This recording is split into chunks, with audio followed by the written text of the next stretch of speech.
This is the Reds POSTCAST, your instant game reaction for the Cincinnati Reds. Part of the Locked On Podcast Network, your team every day.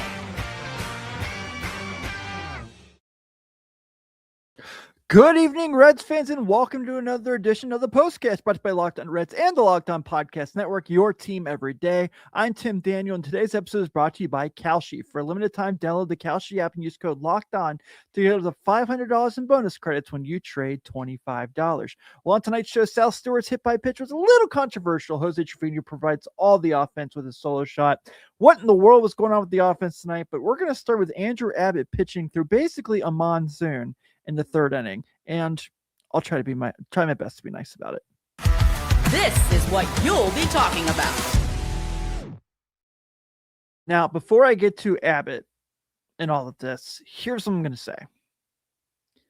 The fact that they played to the third inning tonight, and this is, if it's the Reds crew chief call, it's their fault. If it's the umpire's decision, it's their fault. If it's the Pirates just like, look, we need a win, it's their fault. If it's all parties involved, it's all their fault. This was unacceptable. The player's safety was at risk. Andrew Abbott could have hurt his foot the way that things were going, like on the mound. It was unacceptable to have played tonight through all that. Okay, that's the only thing I'm going to say negatively about the weather and how all that went. Just don't do that again. Now, I will get to Andrew Abbott because I kind of feel like that was not his fault, but everything's going to go on him. And I get it. He was the guy on the mound when everything was going down. Life sucks sometimes, but he's going to be held responsible for that. 5 innings tonight, 5 walks. I think 4 of the walks were in the second inning. I believe he had over 40 pitches in the second inning. I mean, the third inning. Sorry, third inning. But why? That was unnecessary. Take a delay. If we're in the 5th inning right now and I'm not on till after midnight, I can live with the result after that. You remember that game when there was like a monsoon on Lucas Sims and he's just all pissed off and he's just like throwing the ball back to the umpire? If I was Andrew Abbott, that's what I would have done tonight. Yeah. I don't think that was worth the risk of what they went through. And the fact that you could tell his foot was not landing. They kept coming out and having to get the mound fixed for him. That was weird. And it was just kind of brutal. I don't blame him for that. Now, again, the results are going to say he pitched poorly.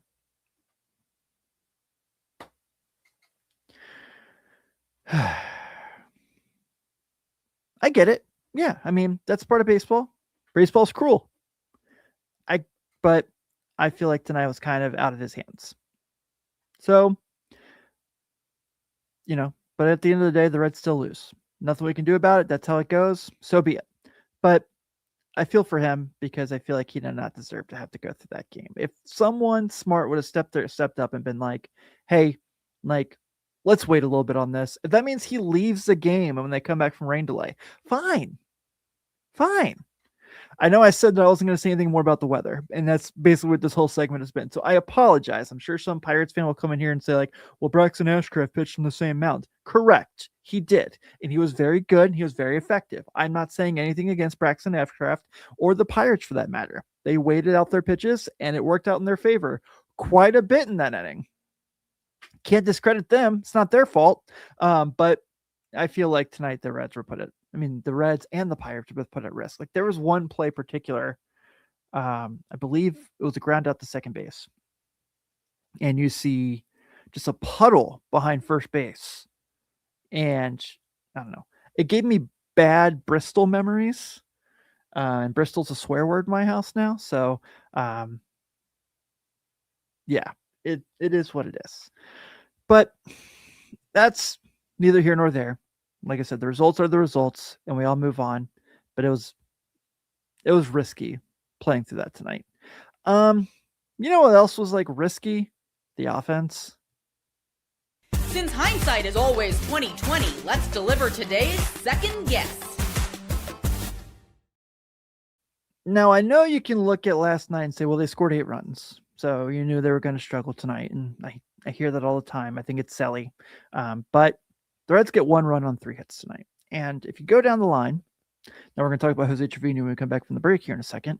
But when you go down the line, it's just kind of, Elly stings that ball in the 8th inning, right to, and Jake Magga makes a really cool catch. Like, tip your cap. Sal Stewart, we're going to talk about the hit by pitch a little later. I don't want to dive too deep into that right now. But Nathaniel Lowe gets a hit. Gino has that double, which you would think would like be the thing that wakes him up. I mean, that was a great swing for him. His only good swing of the game. Whew, Gino. And they can't bring him in. 0 for 6 tonight with runners in scoring position, 5 left on base, and 2 walks as a team. Matt McLain has a walk. Sal Stewart has a walk. It's really frustrating when they have nights like this, and because that they're like have nights where they can do big things, and you have nights where they kind of like shock you with how good they are. But here's what's really bad about this team. So OPS average in Major League Baseball is 750. That's the line. Anything above that is above average. You get the point. You know how many guys the Reds have hitting having an under 750 OPS? Like, I can live with like a 730. I can even live with like a 680. I can live with that. Like, Jose Treviño's got a 688. Here's where it gets bad. Noelvi Marte, 585. And look, I know I try my best to take root for him. TJ Friedl, 499. TJ Friedl's not a Major League outfielder anymore. There should be no world for any Major League team where TJ Friedl is playing baseball consistently. Like, last outfielder in an emergency? Sure. I understand tonight they wanted to give Dane Myers a day off. Get it. Going against Braxton Ashcraft. Sure. We got to be able to do better than that. There's got to be better than TJ Friedl out there. I know after Monday, we're probably going to get Hector Rodriguez up here, depending on who's all moved. Enter at your own risk. I know what his baseball card says, but when you go into the hood, as my good friend Greg Kuffner says at Reds Daily 4, it's not as attractive as it looks at the beginning. So we'll see how that goes. But Friedel's rough. Marte, I know he just had 3 hits last night, so I can't be too mad at him when he has a night like tonight, though he did not have very good at-bats. I don't know. I just don't know how this team's ever going to be able to put like consistent offense together during this Chris Valaika era. And I hate to say it that way. And I get it. They're down Spencer Steer. They're down. They've been in and out. They've had guys in and out of the lineup that have battled injuries here. Elly missed time. Matt McLain's missed time, whatever that's worth offensively. But 3 hits and 30 at-bats and 10 strikeouts. Pretty rough night. But hey, let's talk a high note in the next segment. Jose Treviño does provide the one bit of offense tonight for the Reds with a solo shot. We're going to talk about Treviño more right after this.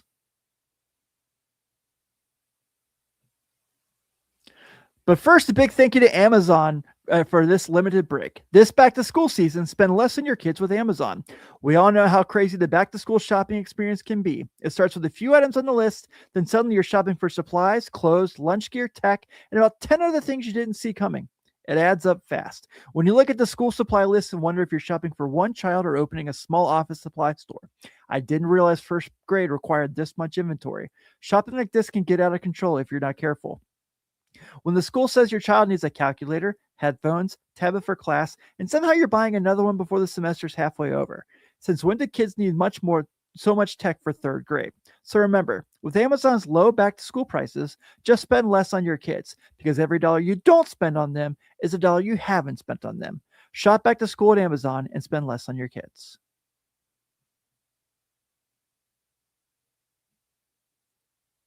Thank you to our everydayers who are staying up late with me tonight on making Locked On Reds your first listen every day, whether it's with me and you're catching up in the morning on the game, or Jeff and Steve with their regular show on the Mothership Monday through Friday on Locked On Reds as well. And don't forget, if you are an everydayer, please be sure to check out the Everydayer Club, where you have access to ad-free episodes of all your favorite Locked On shows, not just us here at Locked On Reds. And you also have our Discord chat where we're in there talking ball with all of you, and we love talking ball with all of you. You have to give a player of the game tonight, and Jose Treviño certainly earned that right.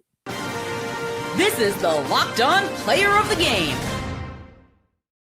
Jose Treviño has the one bit of offense tonight, gets a pitch from Ashcraft that's like a little high above, and that's what he wants. Goes Oppo Field. Have you guys noticed the Reds have had a lot more Oppo Field homers lately? I like it. So, when you score one run, it's a solo shot. It's pretty easy to get the locked on player of the game there. But I'm going to dig a little deeper in Treviño of late because, let's be honest, after Monday, he's QB1 now. And PJ Higgins is probably coming up, and we get to do that all over again.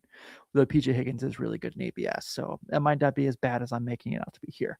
Treviño's hit 3 homers in his last 7 games. He's hit 4 in his last 15. Now, in his last 7 games, he has not necessarily hit very well. He's hitting 208, but he's slugging 583 in that time. Doesn't have any walks. So I feel like for him, if he can just provide this little bit of power the rest of the year, I can live with that because we know that this team pretty soon is going to be kind of a little different than what we see on an everyday basis right now, right?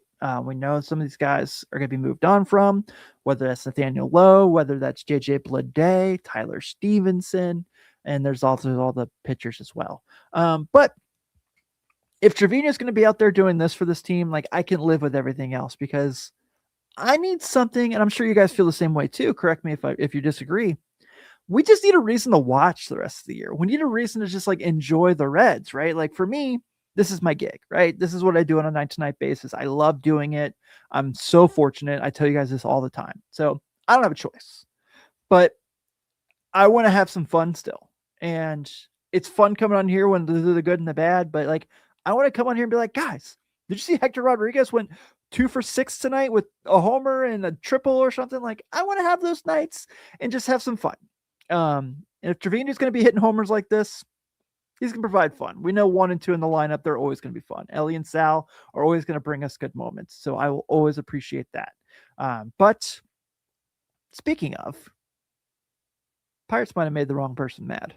Uh-oh, somebody messed up, and it's time to let them know with who fudged up. Did you guys see how hard Sal Stewart spiked that bat when he got hit tonight? Considering he's the major league leader in RBI right now, obviously hitting behind Elly de la Cruz helps a lot of that, but I'm not taking anything away from Sal Stewart. You guys might have messed with the wrong guy here. Now, look, I get it. Sal Stewart's a rookie, and Sal Stewart can have his moments where he struggles. Sal Stewart has his moments where maybe some people don't like his attitude. Me personally, I love it. I will go to war with that guy because I know if I'm the foxhole with that dude, he's going to make sure we have the best chance possible to come out alive. And if this team can somehow put some talent together around 1 and 2 in the order, and right now JJ Bleday also as an 803 OPS, and Nate Lowe, who's not going to be here next week, as a 799 OPS. If they can find a way to get some more hitters in this lineup, and I know what I'm saying here, don't worry, you don't have to tell me in the comment section how that could go. I think Sal Stewart's going to be kind of the guy that, this next good Reds team has is going to be the best player on the team, because I get it. We know Elly's probably not here for a whole lot longer, but we still have years with him. And that's the thing I get irritated about when people come in here and they're like, well, he's going to be a Dodger. He's going to be a Yankee. He's going to be whatever team has a lot of money, the Mets or something. Like, I don't care. I'll worry about that then. I'm going to have fun with him now. And I think that's the approach we all should really take here, instead of just being like, blah, blah, blah, this is not fun. We're going to be sad in a couple years. Probably. But if they can get some guys to go around Elly and Sal, and the point is that nights like tonight, where Sal Stewart is getting challenged by the Pirates like that, he seems to normally respond pretty well. So tomorrow, when Mitch Keller takes the hill, he probably doesn't want to throw anything in the strike zone. Now, I'm not saying Sal Stewart's going to retaliate. That's not my point by any stretch of the matter. Sal Stewart's not a retaliative kind of guy, unless you're the San Francisco Giants earlier in the year. But I do feel like if Mitch Keller gives him a challenge pitch tomorrow, we might see that one go over the wall. Hopefully, because if the Reds win tomorrow, they take the series. And if you want to feel good about tomorrow and see if the Reds have a chance to win, it's Chase Burns Day. So we're going to go ahead and do the preview here in just a second. But tonight, the Reds are losers 4-1 to the Pittsburgh Pirates. The Pirates have 4 runs on 6 hits and an error. The Reds have 1 run on 3 hits and an error. Braxton Ashcraft is your winning pitcher. He is 11-4 with a 396. Andrew Abbott takes the loss. He is 5-7 with a 391. And Gregory Soto picks up his 14th save of the year. He is now up to a 3.69 ERA. And like I said, tomorrow we got another fun pitching matchup as Chase Burns takes the hill for the Redlegs. He is 12-1 with a 2.40 ERA and 128 strikeouts, by the way. He'll be going against Mitch Keller, who is 6-7 with a 4.83, only has 87 strikeouts. Man, Mitch Keller. Yowza. First pitch is at 1:40 p.m. I think there also might be some rain tomorrow, so we'll see what time I'm actually here. But everyone, thank you so much for spending some time with me tonight. I hope you caught Jeff's episode with the gentleman from the Locked On White Sox this morning, where they discussed the possibility of Tyler Stevenson being in the South Side, who got Luis Castillo tonight, by the way. So if we can get La Piedra and Ty Steve back together, that could be some fun for non-Reds games. But I'm Tim Daniel. Go Redlegs. Enjoy the rest of your night. I will see you tomorrow.